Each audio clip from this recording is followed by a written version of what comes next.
जय हिंद दोस्तों, नमस्कार, सत श्री अकाल। उम्मीद है कि आप सब लोग ठीक होंगे। आज का जो वीडियो रिकॉर्ड करने का जो टॉपिक है राम मंदिर को लेकर है, जो अयोध्या और यूपी में है। और यूपी में इतनी आने वाले समय में इतना बिजनेस तैयार होने वाला, जो कुछ लोग बोलते थे कि राम मंदिर से क्या होगा, तो मैं आपको बता दूं इतना बिजनेस होने वाला और इतना पैसा आने वाला है भारत में कि आप सोच भी नहीं सकते दोस्तों।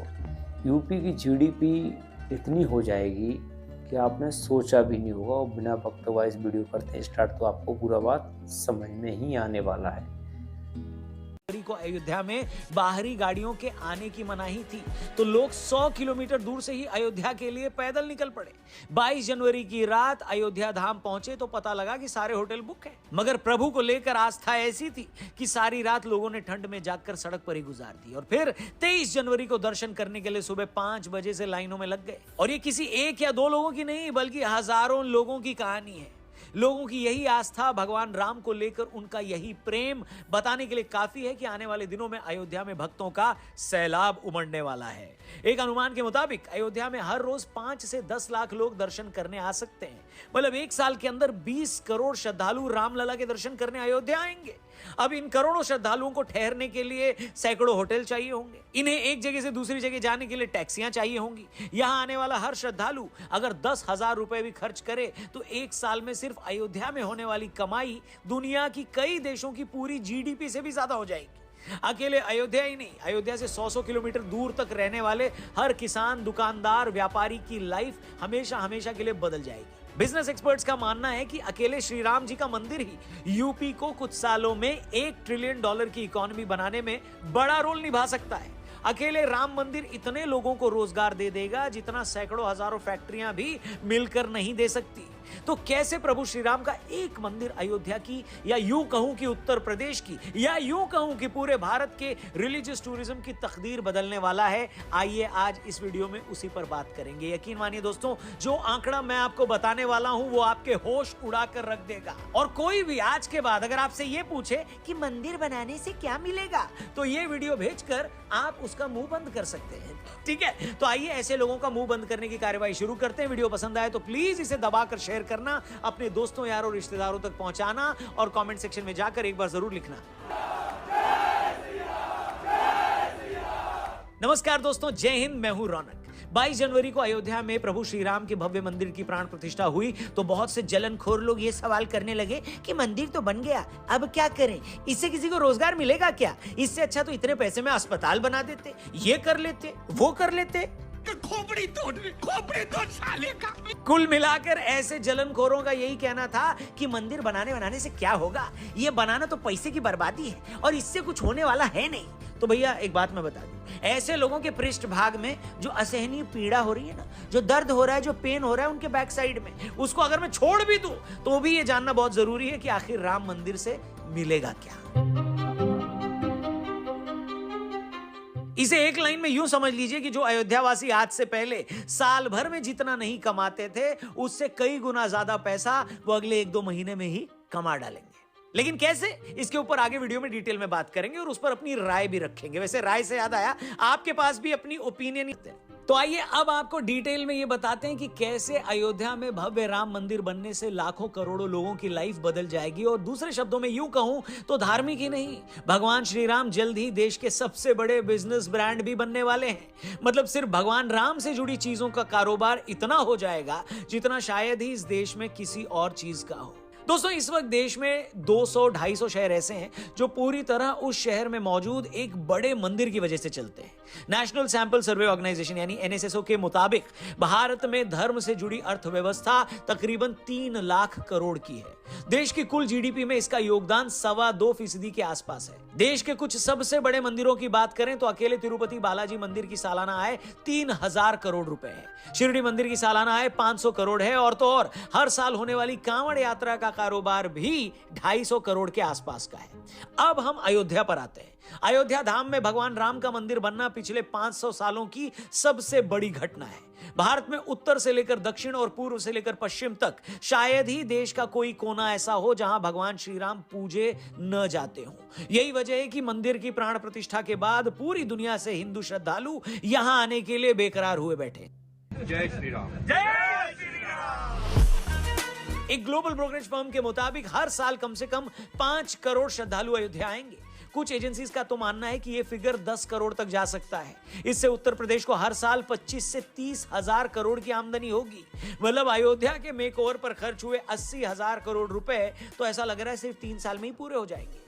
इस तरह राम मंदिर बनने के साथ ही अयोध्या में hotels, airlines, hospitality, FMCG, travel, cement समेत तमाम ऐसे सेक्टर्स हैं जिनको बम्पर फायदा होने वाला है। हालत यह कि 2020 में अयोध्या पर सुप्रीम कोर्ट का फैसला आने के बाद से अब तक प्रॉपर्टी के प्राइस 4 गुना से 20 गुना तक बढ़ चुके हैं। ताज ग्रुप यहां 2 5 स्टार होटल का कंस्ट्रक्शन शुरू कर चुका है। हयात और ओबरॉय भी यहां पर 5 स्टार होटल ला रहे हैं। इस वक्त अयोध्या में कुछ ही होटल है, अभी यहां 75 नए होटल पाइपलाइन में। ओयो ग्रुप भी यहां 1000 होटल रूम्स और जोड़ने की कोशिश कर रहा है।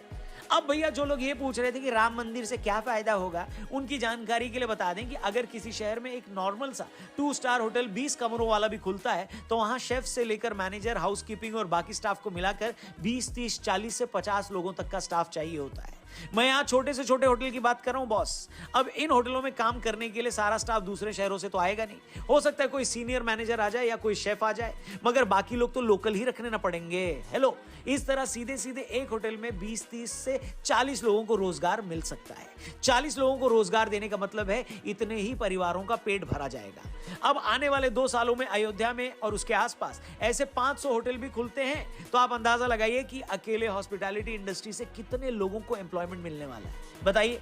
इतना ही नहीं, यूपी सरकार ने तो होम स्टे योजना चलाकर आम लोगों को ही यह ऑफर दे दिया है कि वो अपने घर को होम स्टे में तब्दील करके अपने घर से ही कमाई कर सकते हैं।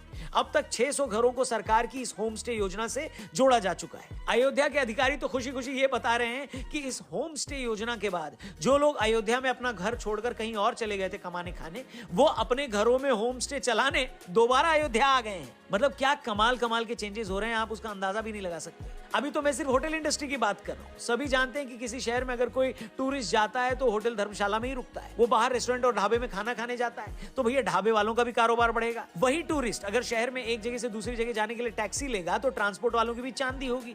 यही टूरिस्ट मंदिर में चढ़ाने के लिए फूल लेगा, प्रसाद लेगा, सुवेनियर शॉप से सुवेनियर लेगा, वो सरयू के घाट पर जब जाकर दिए जलाएगा तो दिए भी लेगा। मतलब मैं एक मंदिर से पैदा होने वाले सारे कारोबार अगर यहां गिनाने लगूं तो शायद पूरा एपिसोड इसी में निकल जाए।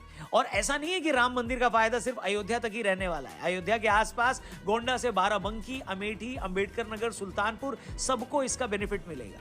सच तो यह है कि लाखों श्रद्धालुओं के आने के बाद अकेले अयोध्या हर चीज की डिमांड पूरी नहीं कर पाएगा। इतने लोगों के आने से फल, सब्जियों और दूध की जो डिमांड बढ़ेगी उसका सीधा फायदा किसानों को होगा। फैक्ट तो यह है भैया कि अयोध्या में जो डिमांड पैदा होने वाली है उसे प्रयागराज, गोरखपुर और वाराणसी जैसे पड़ोसी जिलों को मिलकर पूरा करना पड़ेगा। अच्छा, यहां मैं एक बात और जोड़ दूं कि जो भाई लोग मंदिर को हिंदू और मुस्लिम से जोड़कर यह साबित करने पर तुले हैं कि इससे तो एक वर्ग खुश नहीं है, अरे भैया, जब मंदिर से हर गली कूचे को फायदा होगा तो क्या वो फायदा किसी एक खास धर्म के आदमी को ही होगा क्या? जो मुस्लिम भाई अयोध्या में रेस्टोरेंट या होटल खोलकर बैठे हैं, क्या मंदिर की कृपा उन पर नहीं बरसेगी क्या? और क्या उनके यहाँ लोग खाना खाने नहीं जाएंगे? हेलो, अगर वो इन इलाकों में गाड़ी चलाएंगे तो क्या टूरिस्ट उनकी गाड़ी में आकर नहीं बैठेगा? बिल्कुल बैठेगा। उस एरिया में अगर उनकी जमीन है तो क्या उनकी जमीनों के दाम 10 गुना नहीं बढ़े हैं क्या? बिल्कुल बढ़े हैं, और ये बात वो भी समझते हैं। तो दोस्तों, एंड में हर चीज तो धंधे पर ही टिकी है ना। बताइए, अगर मंदिर बनने से किसी को रोजगार मिल रहा है, उसका धंधा बढ़ रहा है, तो वो इससे खुश होगा कि नहीं होगा? एंड में सबको काम करके अपने परिवार को ही तो खुश करना है, और परिवार की खुशी से बढ़कर दुनिया में और क्या है, बताइए। और मैं ये भी कहना चाहूंगा कि अयोध्या अगर आज चमक रही है तो इसमें एक बड़ा क्रेडिट स्टेट गवर्नमेंट को भी जाता है। अदालत के फैसले से 3 साल पहले ही योगी आदित्यनाथ जी ने मुख्यमंत्री बनते ही पहला काम तो यह किया कि उन्होंने अयोध्या को म्युनिसिपल कॉर्पोरेशन में बदल दिया, जिससे उसका बजट बढ़ा, उसकी ताकत बढ़ी, और उसी वक्त से शहर को चमकाने का काम धीरे धीरे शुरू हुआ। और जब फैसला आया तो सरकारों ने अयोध्या पर अपना खजाना खोल दिया। अयोध्या में राम मंदिर से 7 किलोमीटर दूर 14 बीघा जमीन पर 219 करोड़ रुपए लगाकर नया बस अड्डा बनाया गया है। मंदिर से बस कुछ ही दूरी पर 250 करोड़ रुपए लगाकर रेलवे स्टेशन को अपग्रेड किया गया है, और 1450 करोड़ रुपए लगाकर नए एयरपोर्ट का पहला फेज का काम पूरा कर लिया गया है। एयरपोर्ट के पहले फेज का काम पूरा होने के बाद हर साल 10 लाख लोगों के यहां लैंड करने का अनुमान है, और जब एयरपोर्ट कंप्लीट हो जाएगा तो हर साल यहां 60 लाख लोग आ सकेंगे। यहां तक कि नए रेलवे स्टेशन को भी अपग्रेड करके इस लायक बनाया गया है कि वहां डेली 60,000 से ज्यादा लोग आ सकते हैं। आपको यह भी बता दें कि एयरपोर्ट बनने के साथ ही हर दिन एयरलाइन कंपनियां अलग अलग शहरों से अयोध्या के लिए अपनी फ्लाइट शुरू कर चुकी हैं। इंडिगो ने दिल्ली, अहमदाबाद और मुंबई से अयोध्या के लिए डायरेक्ट फ्लाइट शुरू कर दी है। एयर इंडिया ने बेंगलुरु, कोलकाता और दिल्ली से डायरेक्ट फ्लाइट का ऐलान किया है और शुरू भी हो गई है। स्पाइस जेट और अकाशा एयर ने भी कई सिटी से अयोध्या के लिए डायरेक्ट फ्लाइट का ऐलान किया है। इसके अलावा IRCTC ने अयोध्या के लिए टूर पैकेज का ऐलान भी किया है। ट्रैवल कंपनियों का कहना है कि भारत ही नहीं, साउथ अफ्रीका, अमेरिका, इंग्लैंड और फिजी तक से लोग अयोध्या आकर दर्शन करना चाहते हैं। यहां तक कि लोग इसके लिए कितना भी पैसा खर्च करने को तैयार है। कंपनियों का कहना है कि हमारे पास इतनी बुकिंग्स आ रही हैं कि हमारे लिए इसे मैनेज करना मुश्किल हो रहा है। अयोध्या को लेकर लोगों का क्रेज इतना है कि प्राण प्रतिष्ठा की तारीख नजदीक आते ही गूगल पर अयोध्या को लेकर जो सर्च है वो 586% तक बढ़ गई। दोस्तों, फोर्ब्स की एक रिपोर्ट के मुताबिक 8% की एनुअल ग्रोथ के हिसाब से 2033 तक भारत में टूरिज्म का कुल कारोबार 443 अरब डॉलर का हो जाएगा। इन्हीं फोर्ब्स ने 2022 में भारत को दुनिया का 7वां सबसे खूबसूरत देश बताया था। भारत में कुल 42 यूनेस्को वर्ल्ड हेरिटेज साइट्स हैं। इस लिहाज से भी भारत दुनिया में 6ठे नंबर पर है। इतनी वर्ल्ड हेरिटेज साइट्स और किसी देश में नहीं है। और अब तो राम मंदिर की प्राण प्रतिष्ठा भी हो गई है। इसके बाद सिर्फ इस मंदिर को देखने अयोध्या और भारत आने वालों का जो नंबर होगा ना भाई साहब, उसे आप सिर्फ इमेजिन ही कर सकते हैं। क्या समझे? आप सोचिए, अदालती फैसलों के महज 3 साल में अयोध्या में जमीन की कीमतें 10 से 20 गुना तक बढ़ गई। अभी तो राम मंदिर का पूरा कॉम्प्लेक्स बनना बाकी है। 2025 तक पूरा मंदिर कॉम्प्लेक्स बनकर तैयार हो जाएगा। इस बीच सैकड़ों नए होटल भी खड़े हो जाएंगे। इन सब के चलते अयोध्या और उसके आसपास 200 किलोमीटर तक जो डेवलपमेंट होगा उसके बारे में हम और आप सोच भी नहीं सकते। और इन सब के बावजूद कुछ लोग ये पूछते हैं कि मंदिर से मिलेगा क्या?